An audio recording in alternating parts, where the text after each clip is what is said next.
సరస్వతి తెలుగు సాహిత్యం ఛానల్ను వీక్షిస్తున్న అశేష తెలుగు సాహితీ ప్రియులకు నా హృదయపూర్వక నమస్కారములు. నా పేరు కంబం సిద్ధారెడ్డి. మీరు మా ఛానల్ని మొదటిసారి చూస్తున్నట్లయితే వెంటనే సబ్స్క్రైబ్ చేయండి. పక్కనే ఉన్న గంట సింబల్ని నొక్కండి. తద్వారా మేము చేసే కొత్త వీడియోలు మీకు నోటిఫికేషన్ రూపంలో రావడం జరుగుతుంది. ఈ వీడియోలో నేను శ్రీమదాంధ్ర మహాభారత కావ్యాన్ని ప్రతి పద్య తాత్పర్యముతో మీకు వివరించబోతున్నాను. శ్రీమదాంధ్ర మహాభారతము ఆది పర్వము తృతీయాశ్వాసము.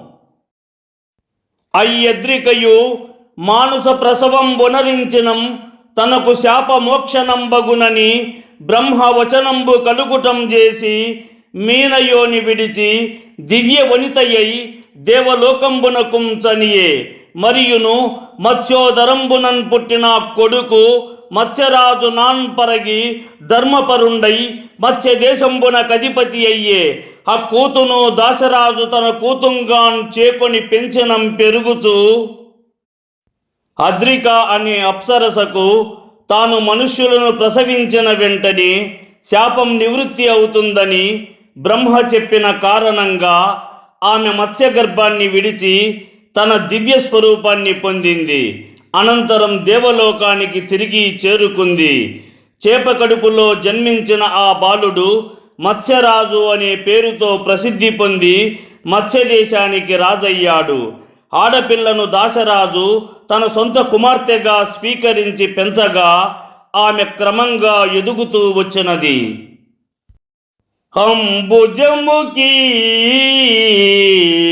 అకన్యా ప్రియం బొనరంగా మత్స్యగంజియనంగా ధర్మార్థంబుగా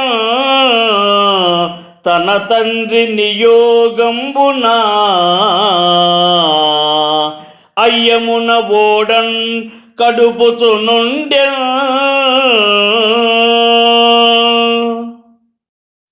పద్మంలా అందమైన ముఖం కలిగిన ఆ యువతి మత్స్యగంధి అనే పేరుతో ప్రసిద్ధిని చెందింది. తన తండ్రి ఆజ్ఞ ప్రకారం ఆమె యమునా నదిలో పడవను నడుపుతూ జీవనం సాగించినది. అంతా ఆ సమయమున గతమద మత్సరుండు త్రిజగద్వినుతుండు వశిష్ఠ పౌత్రుండున్నతమతి శక్తిపుత్రుండగ నాశన ఘోర తపోదనుండు సువ్రతుండై తీర్థయాత్ర చనువాడు పరాశరుండన్ మునీంద్రుండయ్యతివన్ తలోదరిం కనియే అయ్యమునా నది ఓడరేవున.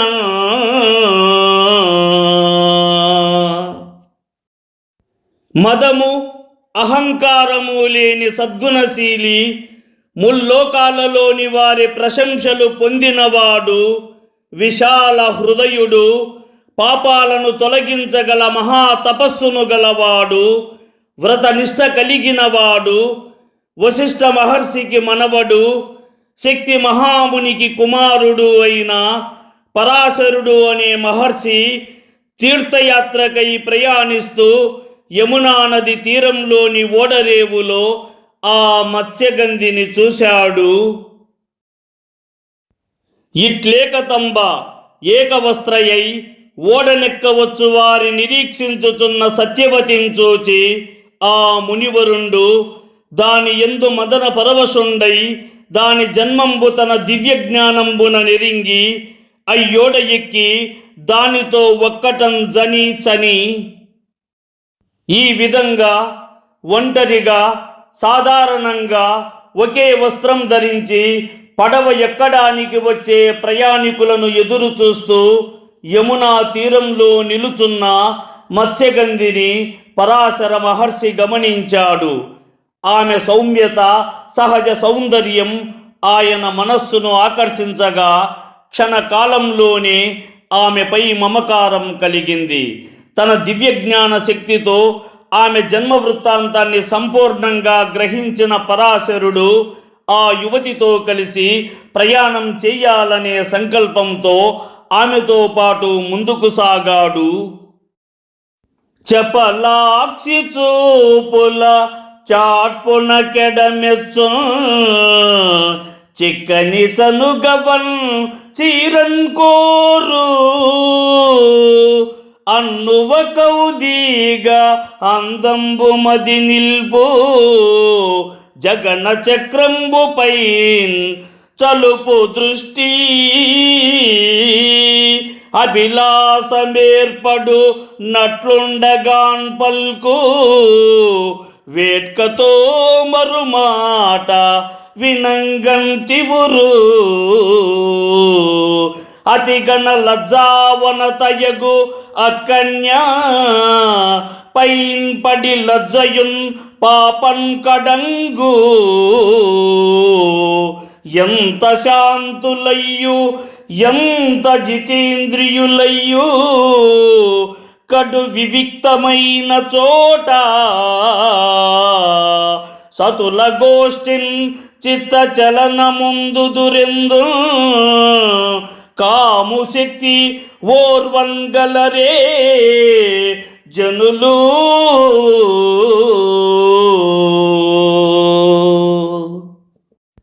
పరాశర మహర్షి మత్స్యగంధి కన్నుల అందాన్ని చూసి హృదయంలో అభినందించాడు. ఆమె రూపలావణ్యంలోని సౌందర్యాన్ని మనస్సులో ఆస్వాదిస్తూ ఆమె సన్నని నడుము, శరీర సొగసులను దృష్టిలో నిలుపుకొన్నాడు. తన మనసులో కలిగిన ఆకాంక్షను మాటల ద్వారా వ్యక్తం చేస్తూ ఆమె ఏమి సమాధానం ఇస్తుందో అన్న ఆసక్తితో ఎదురు చూశాడు. సిగ్గుతో తల వంచి ఉన్న ఆ యువతిని సమీపించి ఆమె సంకోచాన్ని తొలగించాలనే ఉద్దేశంతో ప్రవర్తించాడు. ఎంత శాంత స్వభావం గలవారైనా, ఎంత ఇంద్రియ జయులు అయినా ఏకాంతంలో స్త్రీ సమీపం కలిగినప్పుడు మనసు చంచలమవడం సహజమే. మన్మధుని ప్రభావాన్ని పూర్తిగా జయించగలవారు ఎవరున్నారు? ఇట్లు విగత లజ్జా పరవశుండై మునివరుండు తన అభిప్రాయంబ కన్యక కెరింగించిన అదియును దీని కొడంబడని నాడు నా కలిగి ఇమ్ముని శాపం బిచ్చునోయని వెరచి ఇట్లనియే. ఈ విధంగా మునులలో శ్రేష్ఠుడైన పరాశర మహర్షి తనలోనున్న సంకోచాన్ని విడిచిపెట్టి హృదయంలో కలిగిన కోరికను ఆ యువతికి స్పష్టంగా తెలియజేశాడు. అతని మాటలు వినగానే ఆ కన్య మనస్సులో కలవరమొచ్చినది. తనకది అంగీకారం కాకపోయినా మహర్షి ఆగ్రహిస్తే తనపై శాపం విధించవచ్చనే భయం ఆమెను వెంటాడినది. అటువంటి పరిస్థితిలో గౌరవం, భయం రెండూ కలగలిపిన భావంతో అతనికి అనుకూలంగా కాకపోయినా తన పరిస్థితిని వివరించాలనే ఉద్దేశంతో ఆ యువతి ఇలా సమాధానమిచ్చింది. తనువు మీన్ పొలవల్చు జాలరిదానా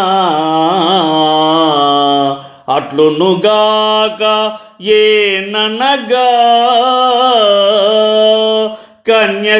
కన్యకా వ్రతమంతరించిన ఎట్లు మజ్జనకు నింటికిన్ పోవనేర్తో ప్రసాద బుద్ధియునర్పు సన్మునిగణోత్తమా నాకు దోష విముక్తి ఎట్లగున్నట్లుగా.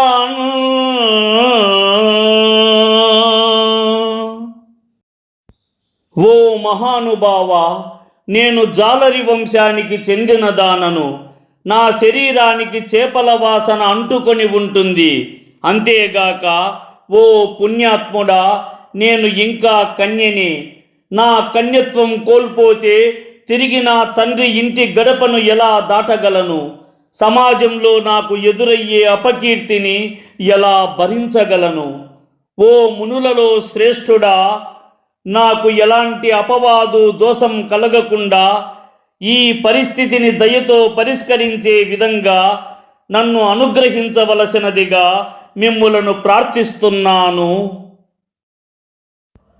అనిన అమ్మునివరుండు కరంబు సంతోషించి, నాకు ఇష్టంబు చేసిన దాన నీ కన్యాత్వంబు దూషితంబుగా దోడకుమని దానికి వరంబిచ్చి, నీవు వసువను రాజర్షి వీర్యంబునం పుట్టిన దానవు కాని సూతకుల ప్రసూతవు కావని చెప్పి, దాని శరీర సౌగంధ్యంబు యోజనంబునం కోలే జనులకు ఏర్పడునట్లుగా ప్రసాదించిన అది గంధవతి అనియు యోజనగంధి అనియు పరంగి, తత్ప్రసాదంబున అనేక దివ్యాంబరాభరణ భూషితయూనై యమునా నదీ ద్వీపంబున ఓడంచేర్చి, మత్స్యగంధి మాటలను విని పరాశర మహర్షి ఎంతో సంతోషించాడు.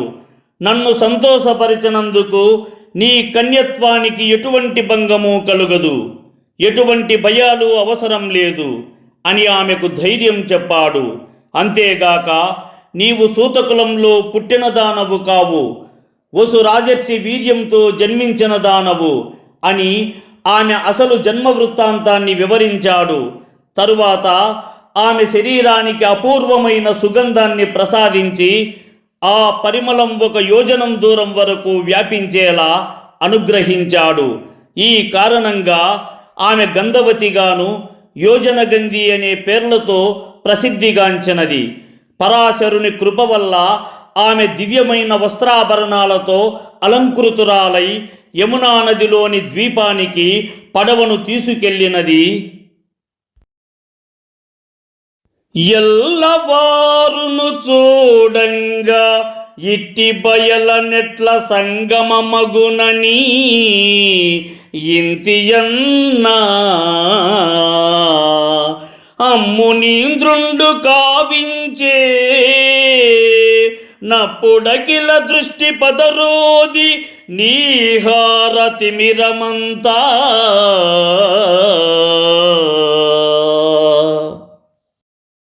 అందరూ చూస్తున్న ఈ బహిరంగ ప్రదేశంలో ఎలా సంగమించగలం, ఇలాంటి సంగతులు ఎలా సాధ్యమవుతాయి అని యోజనగంధి సందేహంతో ప్రశ్నించగా, ఆమె సంకోచాన్ని గ్రహించిన పరాశర మహర్షి వెంటనే తన తపోబలంతో చుట్టుప్రక్కల ఉన్న వారందరి దృష్టికి అడ్డుగా గాఢమైన మంచు చీకట్లను సృష్టించాడు. ఆ మాయామేఘం లాంటి చీకటి కారణంగా ఆ ప్రాంతం పూర్తిగా కనిపించని విధంగా మారి ఎవరూ వారిని గమనించలేని పరిస్థితి ఏర్పడినది. పరమేష్టి కల్పుండగు అపరాశరు సమాగమమున పరమగుణైకాభరణకు అనవద్య మనోహరమూర్తికి సత్యవతికి అమ్ముని శక్తి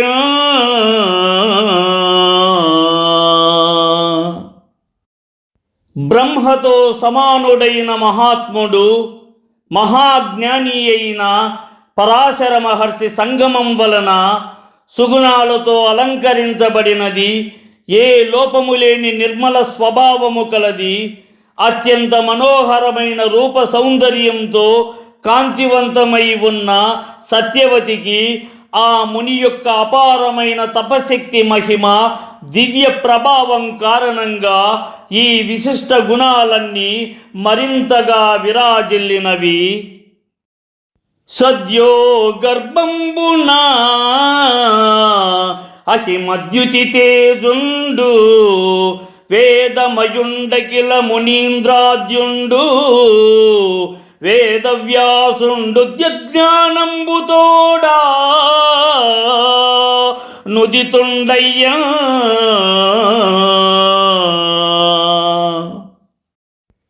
ఆ సత్యవతికి ఆ క్షణానికే గర్భంలో సూర్యునితో సమానమైన ప్రకాశం కలిగిన వాడై సమస్త వేదాల స్వరూపుడై ఆది మునులలో ప్రముఖుడైన మహర్షి అపారమైన జ్ఞానం కలిగిన వేదవ్యాసుడు అవతరించాడు. ఆయన జననం సాధారణ మానవ జననంలా కాక దివ్యమైన ప్రకాశంతో జ్ఞానరూపమైన మహిమతో వెలుగొందుతూ జరిగినది.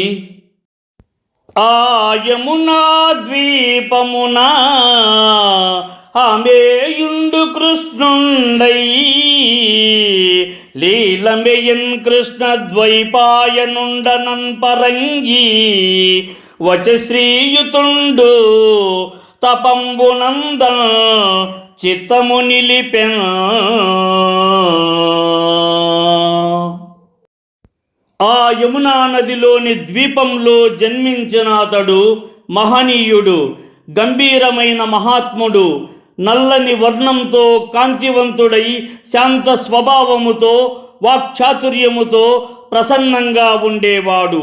అట్టి లక్షణాలన్నింటి వల్ల అతడు కృష్ణద్వైపాయనుడు అను పేరుతో లోకంలో ప్రసిద్ధిని పొందాడు. తన జన్మ నుండే అతని మనస్సు భోగాల వైపు కాక తపస్సు మార్గంపైనే స్థిరపడింది. ధ్యానం, జ్ఞానం, తపస్సు ఇవే అతనికి జీవిత ధ్యేయాలుగా నిలిచాయి. పరాశరుండు సత్యవతి కోరిన వరంబులిచ్చి నిజెచ్చనరిగే అంతన్ కృష్ణద్వైపాయనుండును కృష్ణాజన పరిధాన కపిల జటా మండల దండక మండలు మండితుండై తల్లి ముందట నిలిచి కరకమలంబులు మొగిచి మ్రొక్కి మీకుం పనిగల ఎప్పుడా నన్ను తలంచునది ఆ క్షణంబ ఒత్తునని సకల లోక పావనుండకిల లోక హితార్థంబుగాన్ తపోవనంబున కుంచని అందు మహాఘోర తపంబు చేయుచు. పరాశర మహర్షి సత్యవతి కోరిన వరాలను అనుగ్రహించి తన మార్గమున వెళ్ళిపోయాడు. అనంతరం కృష్ణద్వైపాయనుడు జింక చర్మాన్ని వస్త్రముగా ధరించి ఎర్రని జటాజూటముతో దండ కమండలాలను చేతబట్టి తన తల్లి సత్యవతి సమక్షమునకు వచ్చి వినయంతో నమస్కరించాడు. ఆమెతో మీకు ఎప్పుడైనా నా అవసరం కలిగినప్పుడు నన్ను స్మరించండి, ఆ క్షణంలోనే నేను మీ ముందుకు వచ్చదను అని భక్తితో పలికాడు. ఈ విధంగా చెప్పి పరమ పవిత్రుడైన వ్యాస మహర్షి సమస్త లోకాల హితార్థముగా తపోవనానికి ప్రయాణించి అక్కడ ఘోరమైన తపస్సును ఆచరించసాగాడు. సంచిత పుణ్యుండంబురుహ సంభవునంశము తాల్చి పుట్టిలో కాంచితుండైన వాడు నిఖిలాగమ పుంజము నేర్పడన్ విభాగించి జగంబులందు వెలింగించి సమస్త జగద్దితంబుగాన్ పంచమ వేదమై పరంగు భారత సంహితం చేసే ఉన్నతి.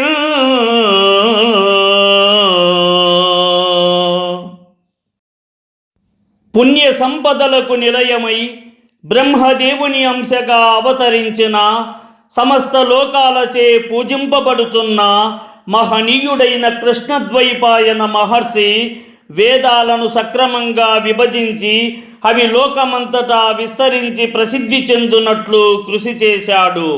ఆ మహర్షి జగత్తుకు శ్రేయస్సు కలగాలని సంకల్పించి సర్వజనులకు ఉపయుక్తమగు విధంగా పంచమ వేదం అని ప్రసిద్ధి చెందిన ఈ మహాభారత సంహితను రచించి ధర్మ మార్గాన్ని లోకానికి బోధించినాడు. మరియు దేవ దైత్య దానవ ముని యక్ష పక్షి గంధర్వాదుల యంశావతారంబులు దాల్చి భీష్మాది మహావీరులు భారత యుద్ధంబు చేయ అనేకులు పుట్టిరి. వారల కొలంది ఎరింగి చెప్ప అనేక కాలం అనేక సహస్ర ముఖంబుల వారికైనా అలవిగాదనిన విని జనమేజయుండు వైశంపాయనున కిట్లనియే. అదేగాక దేవతలు, రాక్షసులు, మహర్షులు, యక్షులు, పక్షులు, గంధర్వులు మొదలైన అనేక దివ్యశక్తుల అంశాలతో భీష్ముడు మొదలైన మహావీరులు భూమిపై అవతరించి భారత యుద్ధాన్ని నిర్వహించుటకు పుట్టినారు. వారి శక్తి సామర్థ్యాలు, బలాబలాలను పూర్తిగా వివరించి చెప్పడం అనేది సులభమైన కార్యం కాదు. అనేక వేల ముఖములు కలిగిన వారైనప్పటికీ వారు చాలా కాలం వరకు వివరిస్తూ ఉన్నా కూడా ఆ విశేషాలను సంపూర్ణంగా చెప్పుట సాధ్యపడదు. ఇట్లాంటి అద్భుత విషయాలను విని ఆశ్చర్యచకితుడైన జనమేజయుడు వైశంపాయన మహర్షిని ఉద్దేశించి ఈ విధంగా ప్రశ్నించాడు. అమరాసుర ముఖ్యుల అంశములను మహింపుట్టి సకల జనపాలక సంగములకు భారత రణరంగమునను లయముందనీమి కారణమని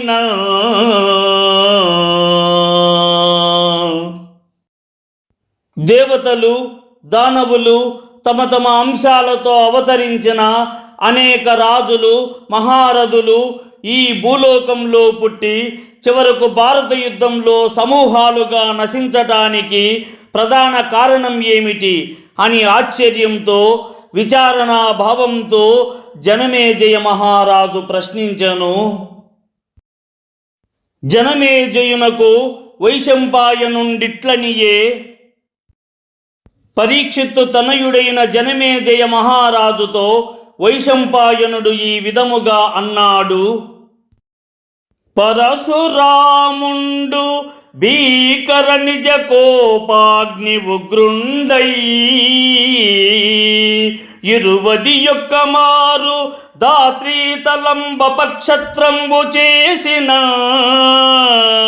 తచ్చత్రసతులు సంతానకాంక్ష వెలయంగా ఋతుకాలముల మహావిప్రుల దయం చేసి ధర్మువు తప్పకుండా పడసిరి పలువురన్ కొడుకులన్ కూతులా ఇప్పాటంత ఛత్ర బెసంగి ఉర్విన పర్విరాజధర్మ పద్ధతి అనగమై జారచోర దుష్టజనుల బాధన్ పొరయకుండా నిఖిల భూ ప్రజాపాలనం చేయుచుండే శిష్ట సేవ్యమగుచు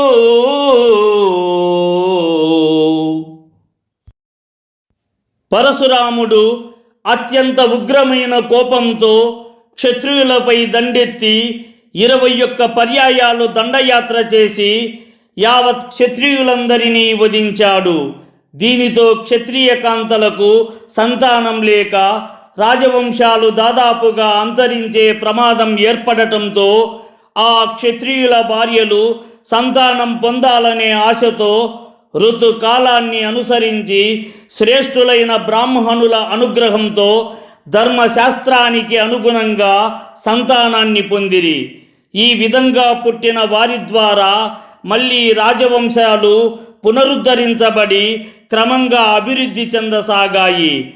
అట్టి రాజులు ఎప్పుడూ ధర్మ మార్గాన్ని విడువక న్యాయనిష్టతో జీవిస్తూ దుర్మార్గులైన జారులు దొంగలు ఇతర దుష్టుల చేత ప్రజలకు ఎటువంటి ఇబ్బందులు కలుగకుండా కాపాడుతూ భూమిని పాపరహితంగా పరిపాలించారు. వారి పరిపాలన ఎంతో శ్రేష్టంగా సజ్జనులు సేవించదగినదిగా ఆదర్శప్రాయంగా నిలిచింది. ప్రజలందరూ సుఖశాంతులతో జీవించేటట్లు వారు రాజ్యాన్ని నడిపిన తీరు మహోన్నతమైనది. ఇట్లు బ్రాహ్మణ వీర్య ప్రభువులైన క్షత్రియులు ధర్మ మార్గంబునం ప్రజాభిరక్షణంబు చేయుటం చేసి వర్ణాశ్రమ ధర్మస్థితులు తప్పక ప్రవర్తిల్లుటయు బ్రహ్మక్షత్రంబుల కాయుర్వర్తనంబును ననవరత యాగతర్పిత పర్జన్య ప్రసాదంబునం కోరిన ఎప్పుడు వానలు కురియుచు సకల సస్య సమృద్ధియున్ ప్రజావృద్ధియునైన భూదేవి ప్రజాభార పీడితయై సురాసుర మునిగణ పరివృతులయ్యున్న హరిహర హిరణ్య గర్భుల కడుకుంచని ఇట్లనియే. ఈ విధంగా బ్రాహ్మణుల అనుగ్రహంతో పుట్టిన రాజులు ధర్మ మార్గాన్ని అనుసరించి ప్రజలను పాలించుట వలన వర్ణాశ్రమ వ్యవస్థ స్థిరంగా నిలిచింది. బ్రాహ్మణులు క్షత్రియులు ఆయురారోగ్యాలతో దీర్ఘాయుస్సును పొందిరి. రాజ్యంలో నిరంతరము జరుగుతున్న యజ్ఞయాగాదుల వలన దేవేంద్రుడు సంతోషించి అవసరమైన సమయాల్లో సమృద్ధిగా వర్షాలు కురిపించెను.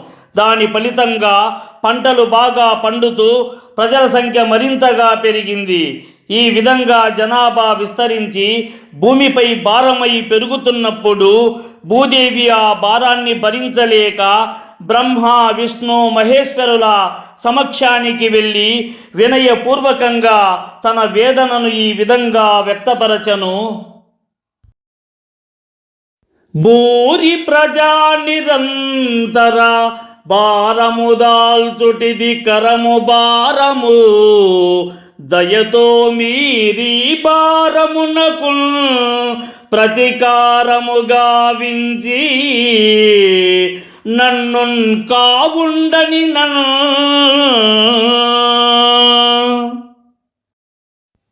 అత్యధికంగా పెరిగిన జనసంఖ్య వల్ల కలిగిన ఈ భారాన్ని భరించడం నాకు చాలా కష్టసాధ్యమైపోయింది. ఈ అపారమైన భారం నన్ను నలిపేస్తోంది. కాబట్టి మీ దయతో ఈ భారాన్ని తగ్గించేందుకు తగిన ఉపాయం ఆలోచించి నన్ను ఈ క్లేశం నుంచి రక్షించండి అని భూదేవి వినయపూర్వకంగా ప్రార్థించెను. ఇలా ఆమె తన దుఃఖాన్ని వ్యక్తపరిచి లోకరక్షకులైన బ్రహ్మ, విష్ణు, మహేశ్వరుల కృపా కటాక్షాన్ని ఆశ్రయించి తనను బాధిస్తున్న ఈ భారాన్ని తొలగించమని వేడుకొనెను. వనజాసను నన్ను మతమునా వనరుహనా బుండు వాసవ ప్రముఖ సుపర్వనికాయాంశంబులతో తన రంగన్ పుట్టించే ఉర్వింతనయంశము.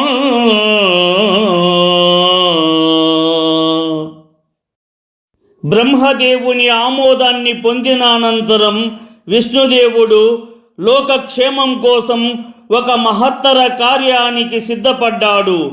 ఇంద్రుడు మొదలైన దేవతల అంశాలను భూమిపై అవతరింపజేసి వాటన్నింటికంటే తన స్వీయ అంశమే అధికంగా ప్రతిఫలించే విధంగా ఏర్పాటు చేశాడు.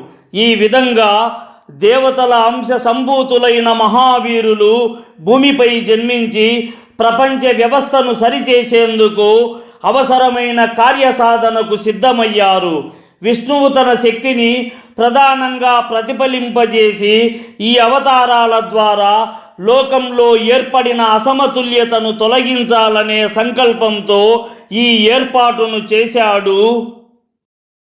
దితిసుత దానవ యక్ష ప్రతతుల యంశములన్ పుట్టి ప్రజలకు విహితాహితులగుచుండిరనేకులు జితకాసులు ధరణిపతులు శిశుపాలాదుల్.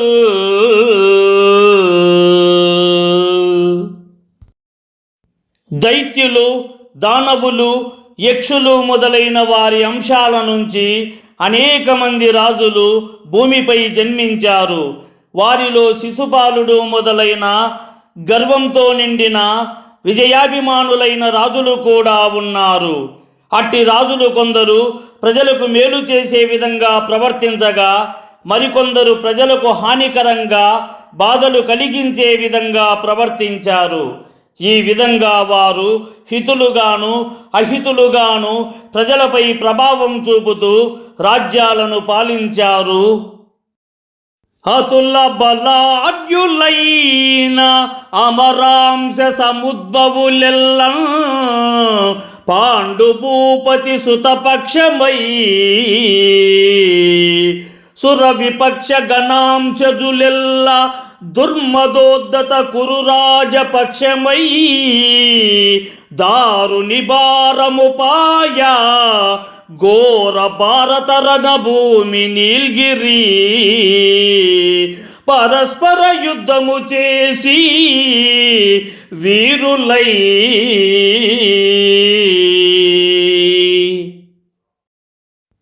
దేవతల అంశాలతో అవతరించిన అపార పరాక్రమశాలులు సాటిలేని వీరులు అంతా పాండవుల పక్షాన నిలిచారు. అదేవిధంగా రాక్షసాంశాలతో పుట్టినవారు అహంకారంతో ఉద్ధతుడై ఉన్మాద స్వభావముతో ఉన్న దుర్యోధనుని పక్షాన్ని ఆశ్రయించారు. ఇలా ఈ రెండు వర్గాలు పరస్పరం విరోధులై ఒకరితో ఒకరు ఘోరంగా యుద్ధం చేసి చివరకు భారత యుద్ధ రంగంలో పరస్పరం సంహరించుకొనిది. ఈ సమర ఫలితంగా భూమిపై పెరిగిన భారము తొలగి లోకంలో సమతుల్యత పునరుద్ధరించబడింది. అనిన విని జనమేజయుండు వైశంపాయనునకిట్లనియే అని అనగా విన్నట్టి జనమేజయ మహారాజు వైశంపాయనుడితో ఈ విధముగా పల్కెను.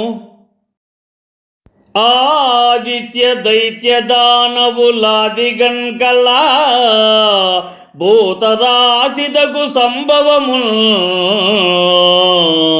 మేదినింతదంశములా మర్త్యోదయములు నాకున్ చెప్పు ముగి నేర్పడంగా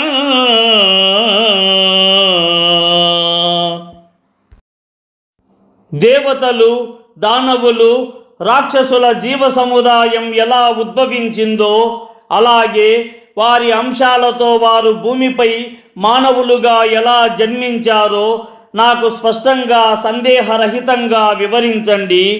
ఈ విషయమంతటిని పూర్తిగా అర్థమయ్యే విధంగా వారి పుట్టుక, అవతరణ విధానం మరియు మానవలోకంలో వారి అవతారాల గూర్చి తేట తెల్లంగా చెప్పుమని నేను కోరుచున్నాను. అనిన విని జనమేజయునకు వైశంపాయనుండిట్లని చెప్పెన్. తొల్లి సకల జగదుత్పత్తి నిమిత్తభూతుండైన బ్రహ్మకు మానసపుత్రులైన మరీచియు, అంగీరసుండును, అత్రియున్, పులస్త్యుండును, పులహుండును, క్రతువును అను ఆరుగురు పుట్టి రందు మరీచికి కశ్యప ప్రజాపతి పుట్టే. కశ్యపు వలన చరాచర భూతరాశి ఎల్ల నుద్భవిల్లే. ఎట్లనినా బ్రహ్మ దక్షిణాంగుష్టంబున దక్షుండును, వామాంగుష్టంబున ధరణియను స్త్రీయును పుట్టిన ఇరువురకును మానవజాతి పుట్టుక ఎలా సంభవించినదో వైశంపాయనుడు జనమేజయ మహారాజుకు ఈ విధంగా వివరిస్తూ చెప్పెను. సృష్టికి కారణమైన బ్రహ్మదేవుని మనస్సులో నుంచి ఉద్భవించిన మానసపుత్రులు ఆరుగురు. వారు మరీచి, అంగీరసుడు, అత్రి, పులస్త్యుడు, పులహుడు, క్రతువు. ఈ మానసపుత్రులలో మరీచికి కశ్యప ప్రజాపతి జన్మించాడు. ఆ కశ్యపుడి ద్వారా స్థావరములు అనగా నిశ్చల జీవరాశులు మరియు జంగములు అనగా చలించే జీవరాశులను అన్నీ పుట్టుకొచ్చాయి. ఈ విధంగా సమస్త సృష్టికి కశ్యపుడు ప్రధాన కారణమయ్యాడు. అలాగే బ్రహ్మదేవుని కుడి చేతి బొటనవేలి నుంచి దక్షుడు జన్మించగా ఎడమ చేతి బొటనవేలి నుంచి ధరణి అనే స్త్రీ అవతరించింది. ఈ ఇద్దరి సంయోగంతో సృష్టి మరింత విస్తరించి వివిధ జీవజాతులు ఉద్భవించుటకు మార్గం ఏర్పడింది. సుతులనగులు వీవురు తమయుతులై యుదయించి సాంఖ్యయోగాభ్యాసోన్నతించేసి ముక్తులై భూరితేజులందరును ఊర్ధ్వరేతసులైన ధరణి మరియు దక్షులకు కలిసి 1000 మంది పుత్రులు జన్మించారు. వారు సాధారణ జీవుల వలె కాక ఇంద్రియాలను పూర్తిగా అదుపులో ఉంచుకొన్నవారై సాంఖ్యయోగాన్ని ఆచరించుచు ఆధ్యాత్మిక సాధనలో నిమగ్నులయ్యారు.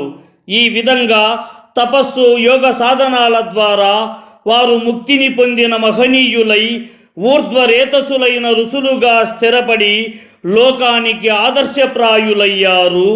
పదంపడి ఏ బండ్రు కూతులుం పుట్టినా వారల నెల్ల దక్షుండ పుత్రకుండు కావునన్ పుత్రీకరణంబు చేసి అందున్ కీర్తి లక్ష్మీ ధృతి మేధాపుష్టి శ్రద్ధ క్రియాబుద్ధి లజ్జామతులను వనితలన్ పదుండ్రను ధర్ముండను మనువునకిచ్చే అశ్విన్యాదులైన 27 చంద్రునకిచ్చే అదితి దితీదను కాలానాయుసింహికాముని కపిల వినతాక్రోధ ప్రాదాక్రూర కద్రువలను 13 కశ్యపునకిచ్చనం దదితి అనుదానికి దాతృ మిత్రార్యమ శక్రావరుణాంసు భగవివస్వ పూష సవితృ త్వష్టృ విష్ణులనంగా 12 పుట్టిరి. మరియును దక్ష ప్రజాపతికి 50 కుమార్తెలు జన్మించారు. వారిలో 10 ధర్ముడికి, 27 చంద్రుడికి, 13 కశ్యప మహర్షికి ఇచ్చాడు. కశ్యపుడికి ఇచ్చిన ఆ కుమార్తెలలో అదితి అనే కుమార్తెకు 12 జన్మించారు. ఈ విధంగా ఆ సంతానంలో సృష్టి మరింత విస్తరించి దేవగణాల ఉద్భవానికి కారణమయ్యింది. దితి అనుదానికి అప్రతిహత బలుండు హిరణ్యకశిపుండనన్ పుట్టే సుతుండతనికి ఏ ఊరు పుట్టిరి ప్రతాపగుణయుతులు సుతులు ప్రహ్లాదాదుల్.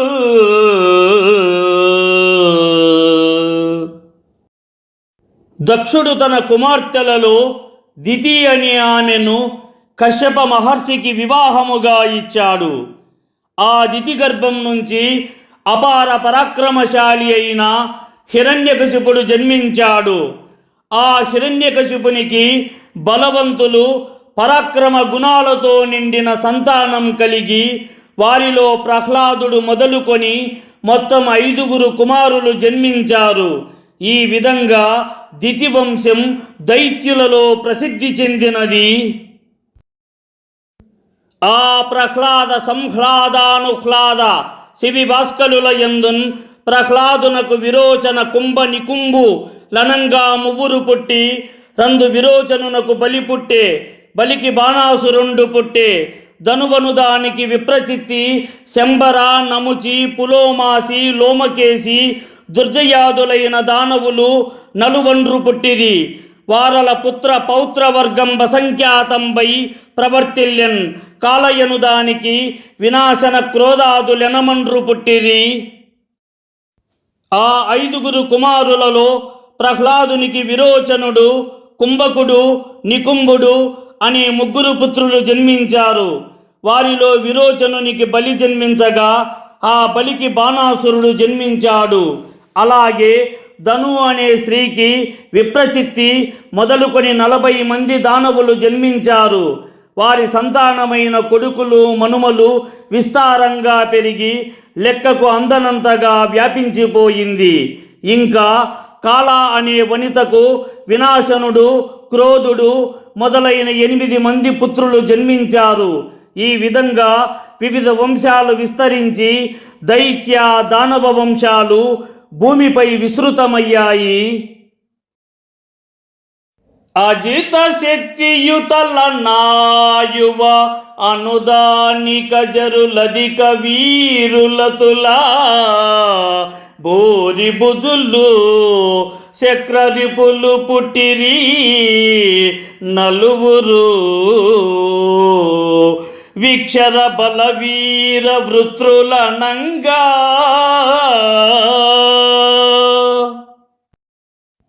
అనాయువు అనే స్త్రీకి అపార పరాక్రమశాలులు, బలవంతులు, వీరత్వ గుణాలతో ప్రసిద్ధులైన విక్షరుడు, బలుడు, వీరుడు, వృత్రుడు అనే 4 కుమారులు జన్మించారు.